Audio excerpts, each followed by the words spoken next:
Hi friends, the power of ടുവിൻ്റെ മറ്റൊരു വീഡിയോയിലേക്ക് എല്ലാ സുഹൃത്തുക്കൾക്കും സ്വാഗതം. ഞങ്ങളുടെ ഇന്നത്തെ വീഡിയോ തിരുവനന്തപുരത്തിൻ്റെ സ്വന്തം പത്മനാഭസ്വാമി ക്ഷേത്രമാണ്.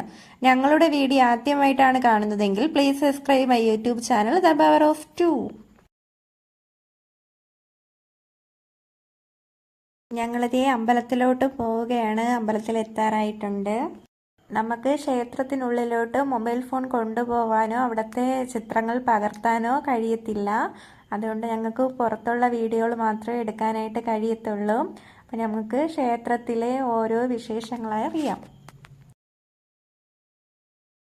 കേരള സംസ്ഥാനത്തിൻ്റെ തലസ്ഥാനമായ തിരുവനന്തപുരം നഗരത്തിലെ പ്രസിദ്ധമായ മഹാവിഷ്ണു ക്ഷേത്രമാണ് പത്മനാഭസ്വാമി ക്ഷേത്രം. ഈ ക്ഷേത്രത്തിലെ പ്രതിഷ്ഠ എന്ന് പറയുന്നത് അനന്തൻ എന്ന നാഗത്തിന്റെ പുറത്ത് ലക്ഷ്മി ദേവിയോടൊപ്പം ശയിക്കുന്ന മഹാവിഷ്ണു ഭഗവാനാണ് ഏറ്റവും പ്രധാന പ്രതിഷ്ഠ. പത്മനാഭസ്വാമിയെ കൂടാതെ ഉഗ്രമൂർത്തിയായ തെക്കേടത്ത് നരസിംഹമൂർത്തി, തിരുവമ്പാടി ശ്രീകൃഷ്ണസ്വാമി എന്നിവരും ഇവിടത്തെ പ്രധാന പ്രതിഷ്ഠ. ക്ഷേത്രത്തിന് ചുറ്റുമുള്ള കോട്ടമതിലിന്റെ കിഴക്കേ കോട്ടയുടെ വാതിലിന് അഭിമുഖമായി ക്ഷേത്രത്തിലെ പ്രധാന ഗോപുരങ്ങൾ സ്ഥിതി ചെയ്യുന്നു. ദ്രാവിഡ ശൈലിയിൽ നിർമ്മിച്ച ക്ഷേത്രത്തിന്റെ ഈ പ്രധാന ഗോപുരം തിരുവനന്തപുരം നഗരത്തിന്റെ മുഖമുദ്രകളിലൊന്നാണ്. മീനമാസത്തിൽ രോഹിണി കൊടികയറുകയും തുലാമാസത്തിൽ തിരുവോണം ആറാടുകയും 10 ദിവസം വീതം നീണ്ടു നിൽക്കുന്ന 2 ഉത്സവങ്ങളുമാണ് ക്ഷേത്രത്തിലെ പ്രധാന വിശേഷങ്ങളായി ഇവിടെ കണക്കാക്കുന്നത്. ഇവിടുത്തെ മറ്റൊരു പ്രത്യേകത തിരുവനന്തപുരത്തു മാത്രം കണ്ടുവരുന്ന ഒരു കളിവീണയാണ് ഇതായിരിക്കുന്നത്. ഇത് തിരുവനന്തപുരത്തു മാത്രമുള്ളതാണ്. ഇവിടെ അമ്പലത്തിലെ ദർശന സമയം എന്ന് പറയുമ്പോൾ അതിരാവിലെ 3:30 ഇവിടെ ദർശനം തുടങ്ങുന്നത്. ഉച്ചയ്ക്ക് 12 മണി വരെയും ഉണ്ട്. വൈകുന്നേരം ആകുമ്പോൾ 5 മണി മുതൽ രാത്രി 8:30 വരെയുമാണ് ഉള്ളത്.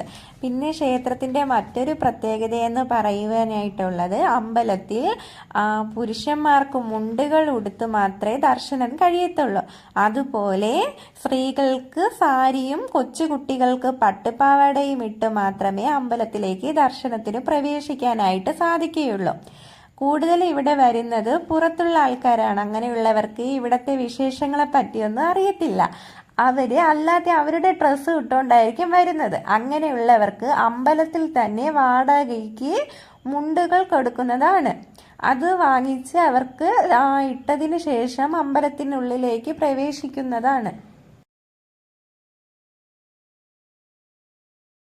അമ്പലത്തിനുള്ളിൽ മൊബൈൽ ഫോണോ ക്യാമറയോ സ്മാർട്ട് വാച്ചോ ഒന്നും കൊണ്ട് പ്രവേശിക്കാൻ കഴിയത്തില്ല. അതെല്ലാം നമുക്കിവിടെ പുറത്ത് സൂക്ഷിക്കാനായിട്ട് ഓരോ കൗണ്ടറുകളും ഉണ്ട് ഇവിടെ തന്നെ. നല്ലൊരു സുരക്ഷാ വലയം തന്നെയുള്ള ഒരു അമ്പലമാണ് ഇത്. തിരുവനന്തപുരത്തിനെ മൊത്തത്തിൽ കാത്തു സൂക്ഷിക്കുന്നത് നമ്മുടെ പത്മനാഭസ്വാമി ക്ഷേത്രം തന്നെയാണ്. തിരുവനന്തപുരത്തുള്ളവരുടെ അഹങ്കാരത്തിൽ ഒന്നാണ് പത്മനാഭസ്വാമി ക്ഷേത്രം.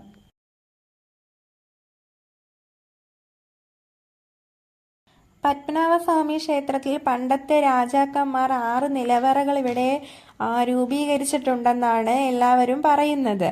അതിൽ ഒരുപാട് നിധികളുണ്ടെന്നും എല്ലാവരും പറയുന്നത് കേട്ടിട്ടുണ്ട്. അത് തുറക്കാനായിട്ട് ഒരുപാട് പേര് ശ്രമിച്ചിട്ടുണ്ട്. പക്ഷെ ഇന്ന് വരെ അതൊന്നും നടന്നിട്ടില്ല. അത് തുറന്നാൽ തന്നെ ഈ നാട്ടിന് ആപത്തെന്നാണ് അറിയപ്പെടുന്നത്. പത്മനാഭസ്വാമിയുടെ പ്രതിഷ്ഠയ്ക്ക് താഴെയും സമീപത്തും മുന്നിലുള്ള ഒറ്റയ്ക്കൽ മണ്ഡപത്തിന് താഴെയും രത്നങ്ങളുടെ ഒരു കൂമ്പാരം തന്നെയുണ്ടെന്നാണ് വിശ്വാസം. പത്മനാഭസ്വാമി ക്ഷേത്രത്തിനെ പറ്റി പറയാനാണെങ്കിൽ ഒരുപാട് കഥകൾ പറഞ്ഞു കേട്ടിട്ടുണ്ട്. നമ്മുടെ ഈ ക്ഷേത്രത്തിനുള്ളിൽ പ്രവേശിച്ചിട്ടുള്ളവരാണെങ്കിൽ എല്ലാവർക്കും തന്നെ അറിയാം, അമ്പലത്തിനകത്തോട്ടുള്ള തറകളിൽ വരുന്നത് മൊത്തത്തിൽ കടൽ മണ്ണാണ് അവിടെ കാണപ്പെടുന്നത്. അതുകൊണ്ട് തന്നെ ഈ ക്ഷേത്രം കടലിന് മുകളിലായിട്ടാണ് സ്ഥിതി ചെയ്തിരിക്കുന്നതാണ് ഇവിടെയുള്ളവരുടെ വിശ്വാസം. അതുപോലെ തന്നെ നമ്മുടെ പത്മനാഭസ്വാമിയുടെ പ്രതിഷ്ഠ ഇരിക്കുന്ന അവിടെ നിന്നാൽ നന്നായിട്ട് കടൽ തിരകളുടെ സൗണ്ട് കേൾക്കാമെന്നും ഇവിടത്തെ പൂജാരികൾ പറഞ്ഞിട്ടുണ്ടെന്നാണ് ഇവിടെയുള്ള ആൾക്കാർ പറയുന്നത്.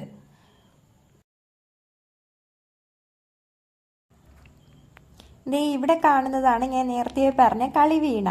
ഇത് നമ്മുടെ തിരുവനന്തപുരത്ത് മാത്രം കാണപ്പെടുന്ന ഒന്നാണ്.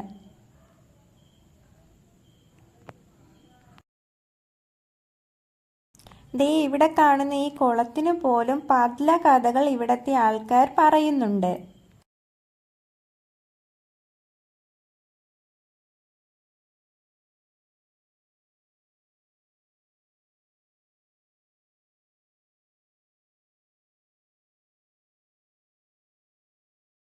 ഇവിടത്തെ ഗോപുരങ്ങൾ നിർമ്മിച്ചിട്ടുള്ളത് തഞ്ചാവൂർ മാതൃകയിൽ 100 അടിയോളം ഉയരത്തിൽ 7 നിലകളിലായി 7 കിളിവാതിലുകളോടെയും 7 സ്വർണ്ണത്താഴിക കുടങ്ങളോടും കൃഷ്ണശിലയിൽ നിർമ്മിച്ചാണ് ക്ഷേത്രത്തിലെ കിഴക്കേ ഗോപുരം നിർമ്മിച്ചിട്ടുള്ളത്.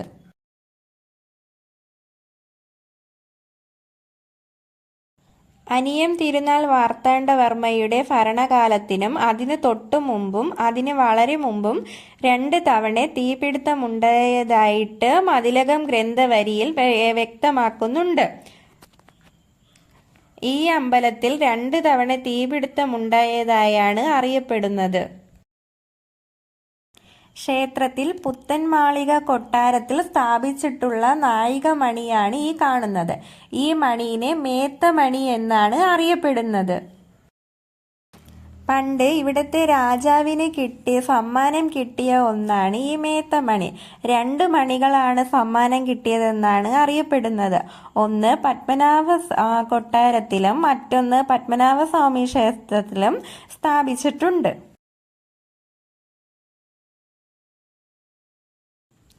ഇപ്പോഴും രാജകുടുംബത്തിന്റെ കീഴിൽ തന്നെയാണ് ഈ അമ്പലം പ്രവർത്തിച്ചു വരുന്നത്.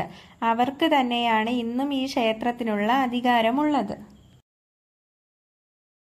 ക്ഷേത്ര മതിലകത്തിന്റെ പുറത്ത് സ്ഥിതി ചെയ്യുന്ന ഈ ഒരു കല്ലിനെ കല്ലാന എന്നാണ് ഇവിടെ വിശേഷിക്കപ്പെടുന്നത്. ഒരു ആനയുടെ രൂപത്തിലാണ് ഈ കല്ല് രൂപീകരിച്ചിരിക്കുന്നത്. അതുകൊണ്ട് തന്നെ ഇതിനെ കല്ലാന എന്നാണ് അറിയപ്പെടുന്നത്.